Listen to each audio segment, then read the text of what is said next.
नमस्कार, आप देख रहे हैं अपना बिहार और आपके साथ मैं हूं विवेक। और सबसे पहले न्यूज 18 आपसे गुजारिश कर रहा है कि आप घर में रहें, बाहर नहीं निकलें, लॉकडाउन के नियमों का पालन करें। चलिए अब अपडेट जानते हैं। बिहार में कोरोना अपडेट क्या कहता है। तो बिहार में कोरोना संक्रमित जो मरीज हैं उनकी संख्या 535 है। कटिहार की बात करें तो 5 नए पॉजिटिव मरीज कटिहार में मिले हैं और कैमूर में भी एक पॉजिटिव मरीज सामने आया है। सिवान जिले से भी खबर है कि आज एक मरीज कोरोना पॉजिटिव मिला है, जो कि 3.5 साल जिसकी उम्र बताई जा रही है, 3.5 साल का बच्चा है जो कि संक्रमित है। और बिहार के 32 जिलों में संक्रमण फैल चुका है। मुंगेर में सबसे अधिक 102 कोरोना पॉजिटिव केसेस सामने आए हैं। बक्सर में अब तक 56 मामले सामने आ चुके हैं। रोहतास में 52 पॉजिटिव मरीज अब तक उनका पता लगाया जा चुका है। और राज्य में 4 जिलों में एक मरीज हैं। एनएमसीएच से आज 6 मरीजों की छुट्टी हुई और ये वो ग्राफ है, कोरोना का बढ़ता ग्राफ, जिसमें 5 मई तक की रिपोर्ट हम आपको बता रहे हैं। 1 मई से लेकर 5 मई तक बिहार का आंकड़ा कोरोना के नजरिए से क्या कहता है।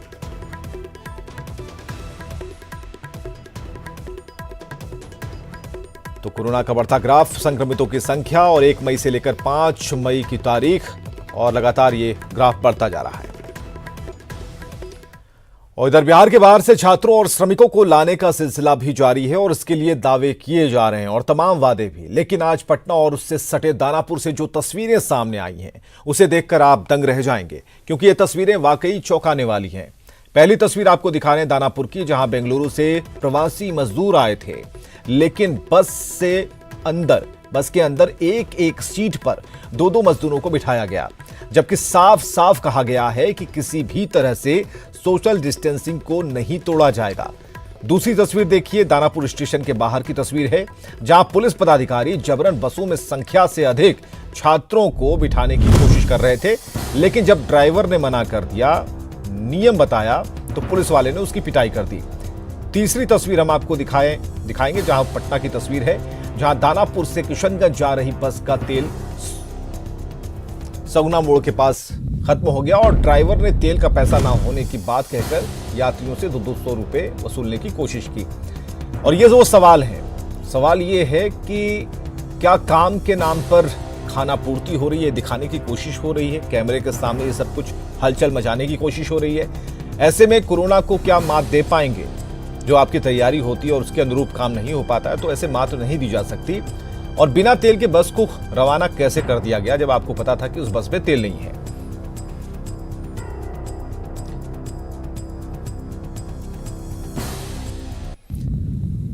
सबसे पहले जिन 3 तस्वीरों की हमने बात की, उन तस्वीरों को देखकर यही कह सकते हैं कि सरकारी सिस्टम के दावे केवल दिखाने वाले हैं और जो ग्राउंड पर हकीकत है वो सिर्फ खाना पूर्ति है।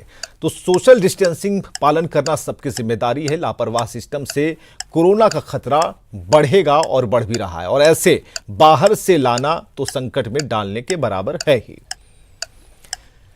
तो खबर को समझने के बाद ये समझिए कि दूसरे राज्यों में जो फंसे हुए बिहार के छात्र हैं, मजदूर हैं, उनकी घर की वापसी जारी है और ट्रेनों से अपने राज्य पहुंचे हैं। इन बच्चों को स्क्रीनिंग के बाद अपने अपने ब्लॉक में भेजा जा रहा है और अपने राज्य वापस लौटने की खुशी इनके चेहरे पर भी दिख रही है।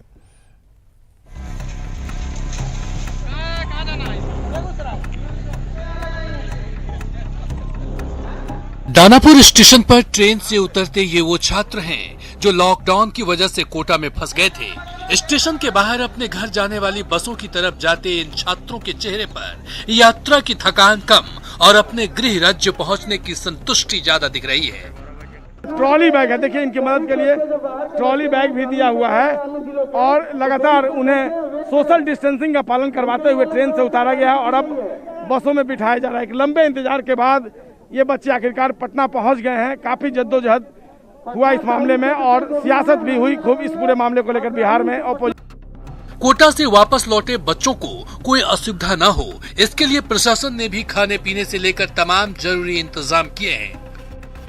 बहुत सारे शहरी बच्चे हैं, तो सुरक्षा के दृष्टिकोण से भी और सभी पेरेंट्स नहीं भी आ पाए हैं, तो इनके निकटतम थाना, जहाँ इनका निवास स्थान है, वहाँ जो थाना पड़ता है वहाँ इनको छोड़ दिया जाएगा ताकि उनके पेरेंट्स अपने लोकल थाना में जाकर ले पाएंगे। ड्राइवर्स को यही निर्देश है हम लोग की तरफ से कि बच्चा अगर बोलेगा ही रोड पे छोड़ने तो नहीं छोड़ना है। एड्रेस कहीं भी हो, उसका थाना जो पड़ता है थाना परिसर में छोड़ना है और वहाँ से उसके पेरेंट्स आके ले जाएंगे। छात्र तो छात्र, अब इन कामगारों के चेहरे की खुशी और सुकून देखिए। दानापुर स्टेशन के बाहर जमीन पर बैठकर खाना खाना इनकी मजबूरी नहीं, ये अपने घर पहुंचने की निश्चिंतता है, जिसकी वजह से इन लोगों को जमीन पर बैठकर भी खाने से कोई गुरेज नहीं। ऐसी ही खुशी कोटा से दरभंगा पहुंचे छात्रों के चेहरों पर भी देखने को मिली। कोटा से 1200 छात्रों को लेकर एक ट्रेन दरभंगा पहुंची। स्टेशन पर छात्रों की थर्मल स्क्रीनिंग हुई और उसके बाद मिथिला पेंटिंग बने मास्क देकर छात्रों को उनके घरों के लिए रवाना किया गया। बहुत खुशी हो रही है। क्या कहना चाहेंगे सरकार को बहुत बहुत धन्यवाद। ये खुशी उन सभी छात्रों और मजदूरों के चेहरों पर देखने को मिली जो दूसरे राज्यों से वापस लौटे हैं। अब अगर ये छात्र 21 दिनों के होम क्वारंटाइन का ईमानदारी से पालन करें और क्वारंटाइन सेंटर में रहने वाले कामगार 21 दिनों तक सोशल डिस्टेंसिंग का बखूबी पालन कर लें, तो ये खुशी आगे भी ऐसी बरकरार रह सकती है।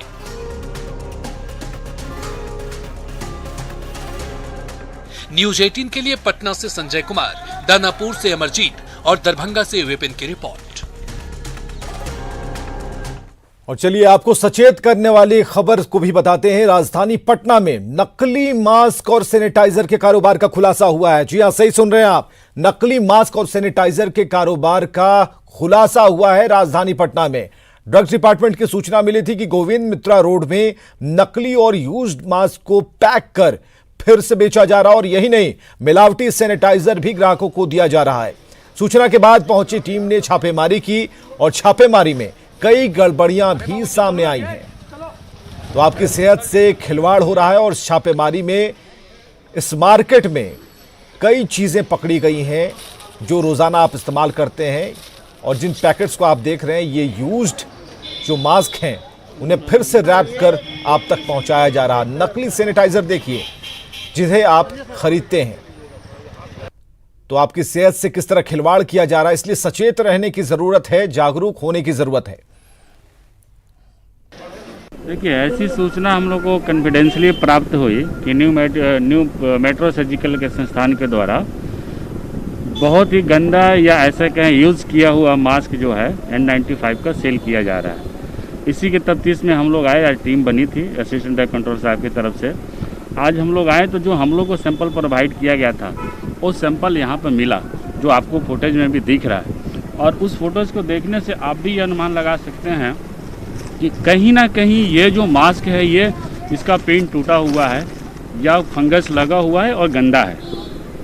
इस दूसरी बात यह कि इस संस्थान के जो ऑनर है इनसे हम लोग बिल वगैरह की परचेज की भी मांग कर। और कटिहार के बरारी बीआरसी केंद्र पर सोशल डिस्टेंसिंग की धज्जियां उड़ाई गई हैं और ऐसा किया नियोजित शिक्षकों ने, जिनकी हड़ताल सोमवार को ही खत्म हुई है। दरअसल शिक्षकों को प्रखंड कार्यालय में योगदान देना था और छोटी सी जगह पर सैकड़ों शिक्षकों को बुला लिया गया।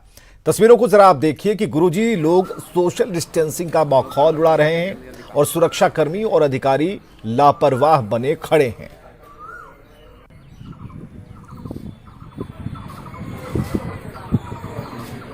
तो बीआरसी केंद्र पर पहुंचे थे शिक्षक। कटिहार से ये तस्वीरें हम आपको दिखा रहे हैं। नियोजित शिक्षकों को योगदान देना था, लेकिन देखिए किस तरह से सट कर, बिल्कुल चिपक कर ये लोग खड़े हैं। सोशल डिस्टेंसिंग की धज्जियां उड़ाई गई हैं। और छपरा में शिक्षकों ने सोशल डिस्टेंसिंग की धज्जियां उड़ा दी। हड़ताल खत्म होने के बाद योगदान देने के लिए शिक्षक गरखा प्रखंड कार्यालय पहुंचे थे। योगदान करने पहुंचे शिक्षकों ने सोशल डिस्टेंसिंग का जरा भी ख्याल नहीं रखा।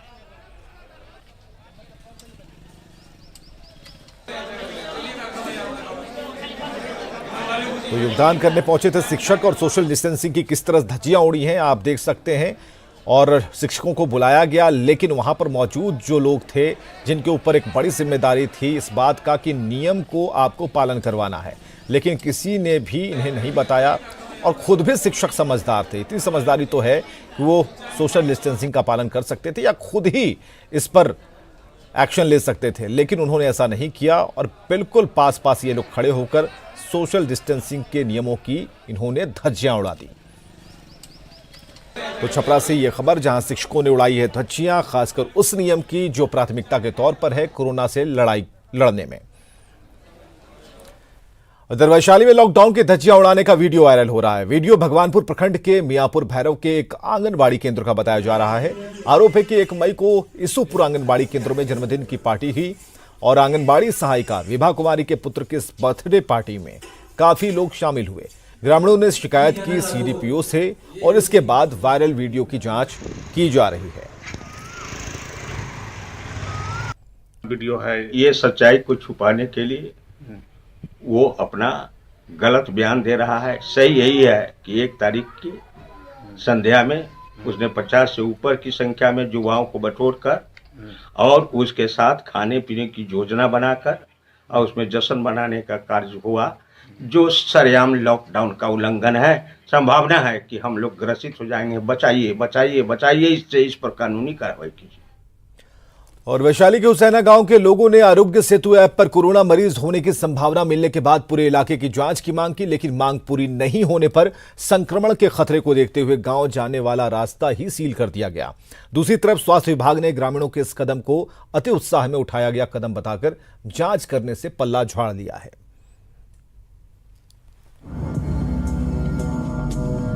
ये नजारा है वैशाली प्रखंड के हुसैना गांव का, जहां लोगों ने कोरोना संक्रमण से बचाव को लेकर गांव के रास्ते को सील कर दिया है। दरअसल आरोग्य सेतु ऐप के जरिए 1-2 किलोमीटर के दायरे में कोरोना मरीज होने की जानकारी मिलने के बाद लोगों ने ये कदम उठाया। लोगों ने सूचना देने के बाद प्रशासन द्वारा मामले को अनसुना करने का आरोप लगाया है। साथ ही स्वास्थ्य विभाग द्वारा इलाके में सघन जांच करने से मना करने पर ग्रामीण काफी आक्रोशित है। आरोग्य सेतु ऐप, उसके माध्यम से हमने चेक किया तो 1 किलोमीटर के अंदर में बताया जा रहा है कि 2-4 लोग इस रोग से ग्रसित है। सघन चिकित्सीय जांच हो ताकि लोग अपने को कुशल महसूस करें। वहीं वैशाली प्राथमिक चिकित्सा केंद्र के प्रभारी चिकित्सा पदाधिकारी ललन कुमार राय ने कहा कि स्वास्थ्य विभाग द्वारा पूरे इलाके में जांच कराई जा रही है, लिहाजा गांव को सील करने की जरूरत नहीं है। एक प्रखंड का घर सर्वे खत्म हुआ है, उसमें कोई भी संदिग्ध नहीं है। एक केवल खांसी सर्दी बुखार वाले मरीज मिले हैं 3 दिन के पूरे सर्वे में, उनको हम लोग अभी जांच के लिए भेज रहे हैं। आरोग्य सेतु ऐप बहुत ही अच्छी चीज है।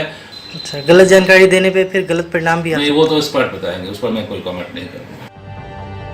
इतना तो साफ है कि सरकार जहां एक तरफ लोगों को जागरूक कर रही है, वहीं दूसरी तरफ किसी समस्या पर प्रशासनिक कार्रवाई में शिथिलता से लोग हतोत्साहित भी हो रहे हैं। अब देखना होगा कि हुसैना गांव के ग्रामीणों की समस्या का निदान सरकार कब तक करती है। न्यूज़ 18 के लिए वैशाली से राजीव मोहन की रिपोर्ट। और कोरोना संकट के बीच एक अच्छी खबर, एनएमसीएच में कोरोना पॉजिटिव 6 मरीजों की रिपोर्ट नेगेटिव आई है और रिपोर्ट नेगेटिव आने के बाद सभी मरीजों को अस्पताल से छुट्टी दी गई है। स्वस्थ हुए मरीजों में 5 मरीज एक ही परिवार के हैं, 5 मरीज मुंगेर के रहने वाले हैं और एक स्वस्थ मरीज बक्सर का रहने वाला है। सभी स्वस्थ हुए लोगों ने एनएमसीएच के डॉक्टरों की तारीफ की है। यहाँ के लोग सब अच्छे हैं, डॉक्टर सब ये सब ध्यान देते हैं। यहाँ पे हर एक चीज़ के लिए सुविधा है, यहाँ पे किसी चीज़ की दिक्कत नहीं है और खाने पीने के लिए कोई चीज़ के लिए दिक्कत नहीं है। मैं सबसे पहले इस हॉस्पिटल के डॉक्टर, सफाई कर्मी, पुलिसकर्मी सबको बधाई देता हूँ। बहुत अच्छे से हम लोग को किए, कोई दिक्कत नहीं हुए। और जो पेशेंट पॉजिटिव है, मैं इसको चैलेंज कर बताऊँ, घबराने की बात नहीं है। तो आने वाले दिनों में बिहार के जिला अस्पतालों को कोरोना वायरस की यहां पर जांच हो सकेगी। न्यूज़ 18 से खास बातचीत में स्वास्थ्य मंत्री मंगल पांडे ने कहा है कि जांच मशीन की खरीदारी के लिए केंद्र सरकार से सहयोग मांगा गया है और साथ ही स्वास्थ्य मंत्री ने कहा कि जांच की क्षमता बढ़ाने के लिए आरटी-पीसीआर मशीनों को बढ़ाया जा रहा है। वो आईजीआईएमएस का लैब हो, आरएमआरआई का लैब हो या अन्य मेडिकल कॉलेज के लैब जहां जांच हो रहे हैं, वहां हम अपनी क्षमता को और विकसित करने के लिए जो आरटी-पीसीआर मशीन है, वो आरटी-पीसीआर मशीन हम क्रय कर रहे हैं ताकि अधिक आरटी-पीसीआर मशीन में हम अधिक सैंपल जांच कर सकें उसी प्रकार से RT-PCR टेस्ट के पहले RNA एक्सट्रैक्ट करना पड़ता है। तो जो RNA एक्सट्रैक्शन मशीन है वो ऑटोमेटिक RNA एक्सट्रैक्शन मशीन की भी खरीदारी का आदेश हम लोगों ने दिया हुआ है और मुझे उम्मीद है कि एक आध सप्ताह के अंदर वो भी एक मशीन हमारे पास आ जाएगी, तो इससे हमारी क्षमता बढ़ेगी। उधर मुख्यमंत्री राहत कोष में वेतन नहीं देने के मामले पर राजनीति तेज हो गई है। कांग्रेस नेता प्रेमचंद मिश्रा ने डिप्टी सीएम सुशील कुमार मोदी को कानूनी नोटिस भेजा है। सुशील मोदी के ट्वीट पर यूथ कांग्रेस के उपाध्यक्ष कुमार रोहित ने भी एसएसपी को FIR के लिए आवेदन दिया है। उप मुख्यमंत्री सुशील मोदी जी खेद प्रकट करेंगे अपने झूठे बयान और झूठे ट्वीट को लेकर, लेकिन उन्होंने ऐसा नहीं किया। तो अब ये मेरा अधिकार है कि हम अपने आत्मसम्मान के लिए लड़ाई लड़ें। तो जैसा हमने कहा था, मैंने सुशील मोदी जी को हमारे लॉयर की तरफ से एक लीगल नोटिस। और बाद पुलिस की बड़ी लापरवाही की। बेगूसराय से खबर है, जहां एक शव को पुलिस वाले घसीटते हुए ले गए। तस्वीरों को जरा आप देखिए कि कैसे शव के एक पैर में रस्सी बांधी हुई है और पुलिस वाले उसे खींच रहे हैं। यह मानवीय घटना तेघड़ा थाने के कसवा गांव की है, जहां झाड़ियों में एक युवक का शव मिला। सूचना के बाद पहुंची पुलिस ने रस्सी बांधकर शव की दूर तक उसे घसीटा और अभी तक मृतक की शिनाख्त नहीं हुई है। यह भी पता नहीं चल पाया है कि इसकी हत्या किसने की है, लेकिन इस शव के साथ पुलिस ने जो व्यवहार किया वो कतई जायज नहीं है।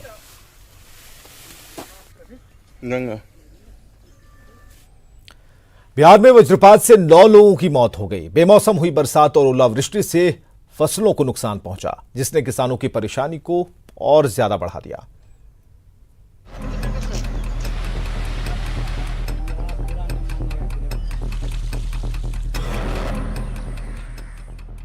कोरोना संकट के बीच आसमान से आफत बरसी। बारिश और ओलावृष्टि से फसलों को नुकसान तो हुआ ही, वज्रपात से कई लोगों की मौत भी हो गई। बिहार के अलग अलग जिलों में वज्रपात ने कई लोगों की जिंदगी छीन ली और कईयों को घायल कर दिया। कुछ जिलों में बारिश और ओलावृष्टि से किसी की मौत तो नहीं हुई, लेकिन किसानों का बहुत नुकसान हो गया।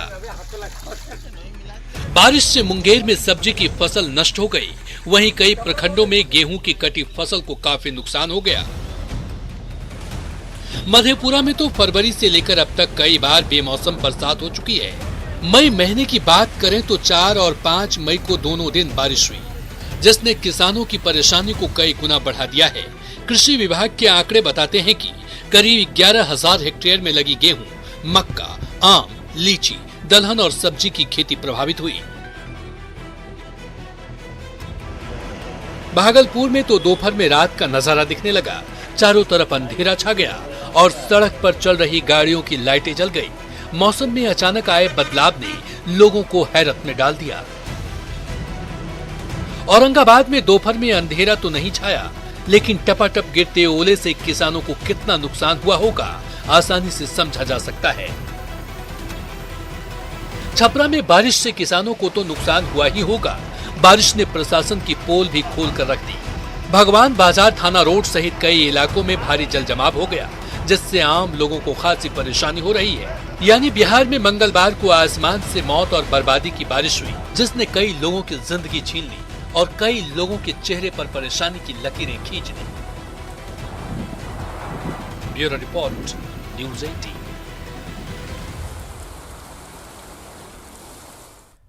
तो कोरोना संकट में इस आफत से क्या होगी मुश्किल, ये समझते हैं। कोरोना संकट में इस आफत से गरीबों की मुसीबत बढ़ जाएगी, उनकी परेशानियां बढ़ जाएंगी। फसल नुकसान होने से आर्थिक संकट में इजाफा हो जाएगा, यानी कि उनकी जेब पर असर होगा। आर्थिक संकट से किसान जूझेंगे।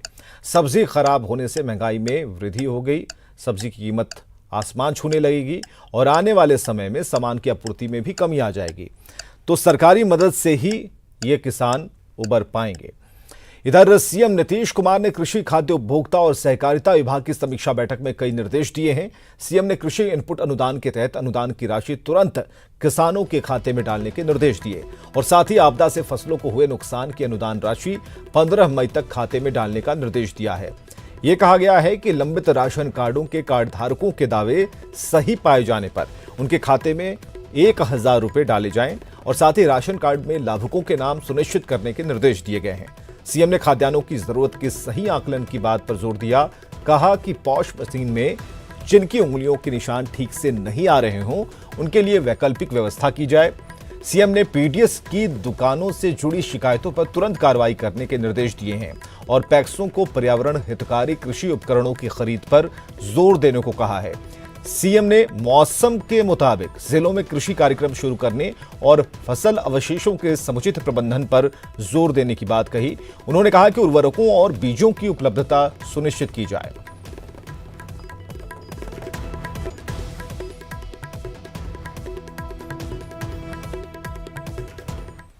और आगे देखिए जोहार झारखंड।